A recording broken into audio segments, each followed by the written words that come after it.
So when it comes to being psychologically ill-equipped, could you explain some of the reasons why he presented in the book, the Yeah, Dr. Crosby? there are three interesting things that he mentions. The first is that in the world of the stock market, the future is more certain than the present.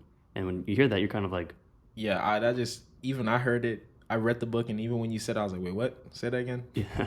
So in the stock market, short term the short term is very volatile. You have no idea what's going to happen from a day to day basis, but you can count on the averages of all of many stocks, or the averages over a long term being fairly certain, I guess. So it's much more certain over 10, like you'll be able to project growth over 10 years much more accurately, or much closer to the actual growth than you would be, for the next 10 days. And so that's what he means by the future is more certain than the present. And this isn't intuitive to humans because we are very comfortable with more. We can predict, like, I know what I'm going to do in the next 10 minutes, means keep talking this podcast, what I'm going to do the next day.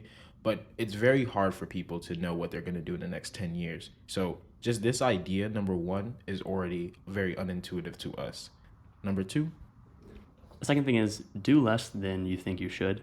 Oftentimes, when we're meddling with the stock market and trying to pick the best stocks and always, selling and buying and doing all this stuff, we're actually just hurting our portfolio way more than we're actually helping it. And that's just because most of us don't know how to use the stock market, or have bad behavioral tendencies when we're buying and selling due to our emotions. We'll go over more of this later, but just know that doing less is often more in the world of investing. and this being unintuitive again, just because we normally think that the amount of work we do directly correlates to how successful we are, which gets flipped around in the world of what he calls the Wall Street, what does he say? The Wall Street bizarro world. Yeah, he's just like a weird. The way he references Wall Street is funny. It's kind of funny. But I also do want to add really quick that not just us as retail normal investors, but even the greatest investors that do less, like Warren Buffett, he doesn't. I think he said, like, he's never sold anything he's bought. He doesn't buy a lot. He's not day trading. He's doing less work, but he's recognized one of the best investors. But continue. And then the last thing is what he says. He phrases it as far from the madding crowd, but basically the idea is that a lot of times we take the wisdom of the crowd to be very accurate. On things like Yelp. We go to a restaurant, we see Yelp reviews, and we're like, oh yeah, like this restaurant must be pretty good because everyone who went to the restaurant thought it was really, really good. Mm-hmm. So in the same vein, if everyone thinks that this stock is the best stock, like it must be the best stock because everyone thinks it's the best stock. But he mentions a few things that make choosing stocks much more difficult than choosing things like food, because of those four reasons. In investing, we see the benefits, but not the costs later. Did I say that right? We see the benefits.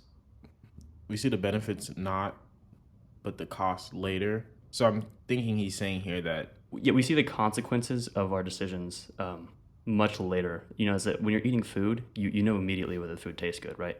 For stocks, though, you don't know how good a stock pick is until 10 years down the road. And so it makes it very difficult to understand if it's a good or a bad stock pick. Mm-hmm. The second thing is that decisions are made infrequently. So if you can eat food every day and you kind of get feedback much more quickly than you would as with like a stock, you pick a stock and you kind of usually just let it sit.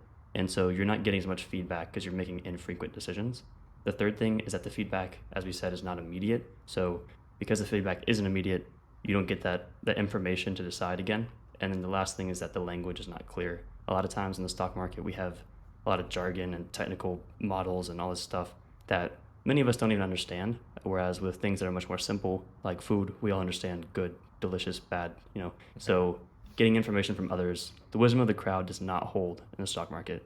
I think those are all really those paradoxes are very interesting because it's really screaming you should not be investing. Like, it's telling us, like, well, why would I even invest? But again, going back to just the idea is that you have to invest in order to survive because inflation is going to eat all your money. If you listen to our Bitcoin series, you understand a bit why inflation is bad.